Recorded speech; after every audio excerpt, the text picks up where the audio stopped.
दोस्तों, आज मैं लेकर आया हूँ सच्चाई हमेशा जीतती है का भाग छठा। कृति मनोहर लाल वडेरा। विजय के राजमहल में शहजादी रमना के साथ ही रखा गया। दोनों इकट्ठे खेलते, इकट्ठे विद्यालय के कार्य करते, इकट्ठे विद्यालय जाते। बच्चों के साथ राजा रानी बहुत प्रसन्न थे। इस तरह देखते ही देखते 12 वर्ष गुजर गए। बच्चे अब विश्वविद्यालय में राजनीति पर ज्ञान हासिल कर रहे थे। राजा ने विजय को राज्य का उत्तराधिकारी घोषित कर दिया था। इसी बीच वह हर महीने माँ की कुशल क्षेम का पता मंगवा लेता था। उसे पता चला कि वीर के जुल्म राज्य की जनता पर बढ़ चुके थे। विश्वविद्यालय की शिक्षा जब उन दोनों विजय और रमना की पूरी हो चुकी तो राजा और रानी ने सोचा कि उन दोनों की शादी करवा दी जाए। विजय को राजा ने अपनी सोच के बारे में बताया। विजय ने कहा, मुझे कोई एतराज़ नहीं, पर मेरी माँ को बुलवा दिया जाए तो कि वह अपने बेटे के सिर पर सेहरा बंधा देख सके। एक सैनिक घुड़सवार और एक औरत घुड़सवार को भेजा गया। बिना किसी को बताए विजय की माँ को लाया जाए। विजय ने एक पत्थर औरत घुड़सवार को देते हुए कहा, बहन, यह पत्थर मेरी माँ को दिखा देना और ध्यान रखना जितना हो सके इस कार्य को गुप्त रूप से करना है। अपने गुलाम देव को प्रकट कराकर उसको हुक्म दिया कि वो गुप्त रूप से उन घुड़सवारों की मदद करे। जो हुक्म कहकर देव अलोप हो गया। माँ को सही सलामत लेकर घुड़सवार पहुँच गए थे। 12 साल बाद अपने सुंदर जवान बेटे को देखकर माँ की आंखें सावन भादों बन गई थी। उसने अपने बेटे को गले से लगा लिया। कितना चिर माँ ने अपने बेटे को गले से लगाई रखा। वह अपने बेटे के वियोग में बेबल हो रही थी। अगले कुछ दिनों बाद राजकुमार विजय और शहजादी रमना का विवाह धूमधाम से किया गया। विजय की माँ और रमना के माता पिता की खुशी संभाले नहीं संभल रही थी। कुछ दिनों बाद राजा विजय की माँ से बोला, समदन जी, आप भी हमारे साथ यहीं रहिए।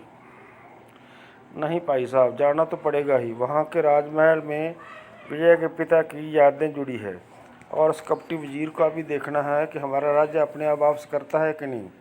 विजय की माँ ने कहा, समदन जी, ये राज्य भी विजय का ही है ना। भाई साहब, इस तरह अपना राज्य छोड़ देने से एक पापी को पाप करने की और सह मिलेगी। अगले दिन 2 घुड़सवारों के साथ विजय की माँ को वापस भेज दिया गया। उधर वजीर को फिक्र हो रहा था कि 15 वर्ष होने के नज़दीक हैं। उसने अपने गुप्तचरों से कहा कि राजे के बेटे विजय का पता लगाया जाए। गुप्तचरों ने पता लगा लिया कि विजय मल्लड़पुरा के राजा के पास रह रहा है। उस राजा की बेटी रमना से उसने शादी कर ली है और उसी को मल्लड़पुरा का राज्य मिलने वाला है।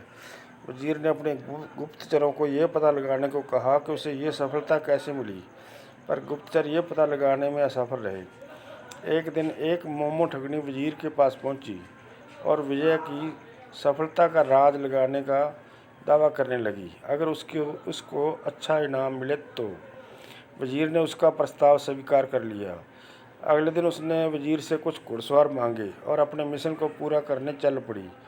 मल्लड़पुरा राज्य में पहुंचकर वह विजय और रमना के महल पहुंची। उसने विजय को उसकी मौसी बताया। विजय उसे अपनी मौसी समझकर बहुत प्यार से मिला। मोमो ठगनी ने उसको बहुत प्यार किया और बार बार आशीर्वाद दिया। विजय ने घुड़सवारों को यह कहकर वापस भेज दिया कि मौसी कुछ दिन अभी ठहरेगी।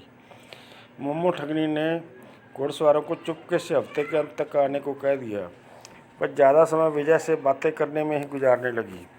उसका एक ही मकसद था कि पता लगाए कि उसने राजा की कृपा कैसे प्राप्त की। 2-3 दिन में मीठी मीठी बातें करके उसने विजय का विश्वास पूरी तरह जीत लिया। 5वें दिन वह विजय से मुद्रिका का भेद पता लगाने में कामयाब हो ही गई, जिसके बारे में उसने माँ के सिवा किसी को भी नहीं बताया था।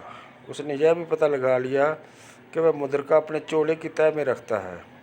हफ्ते का अंतिम दिन था। वजीर के घुड़सवार उसे लेने आ गए थे। उनका तंबू महल के नज़दीक ही लगवा दिया था।